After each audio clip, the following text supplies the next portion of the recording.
The purpose of the fl100 form is to inform the court of your marital status and intentions of a dissolution. In the first section, write your name, street address, city, state, zip code, telephone number, email address, and in the attorney for section, write in pro per, meaning that you are representing yourself. In the second section, write San Joaquin next to county of. The street and mailing address are 180 E Weber Ave. The city and zip are Stockton 95202, and the branch name is Family Law.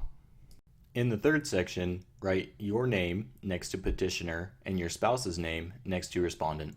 In the fourth section, check dissolution and the marriage boxes. In the fifth section, check box A for number 1. For number 2, check petitioner for letter A.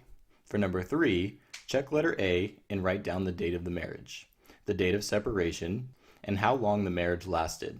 For number 4, check A if you have no biological or adopted children with your spouse, or check B if you do have children with your spouse. On page 2, write your name next to petitioner and your spouse's name next to respondent. On number 5, check the box that most applies to your situation. Most of the time, it will be divorce next to box A. If you have children, check petitioner for A and B if you want sole custody, or check joint if you want shared custody with your spouse.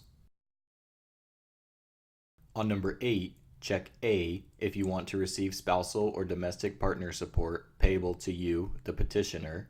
Check B if you want to terminate any payments to your spouse, the respondent. Check C if you want to reserve for future determination the issue of support to you, the petitioner. On number 9, check A if there is no issues between you and your spouse dividing up your property between you two. Check B if you want the court to decide who gets what property, and check in property declaration form fl160 and fill out the form. On page 3, write your name next to petitioner and your spouse's name next to respondent. For number 10, if you have no issues with assets or debts between you and your spouse, check box A. Or if you want the court to determine rights to your community and quasi-community assets and debts, check box B and check in property declaration form fl160 and fill out the form. On number 11, if you've had your last name changed when you were married and want to restore your former last name, check B. Then, date, print, and sign your name on the first line only.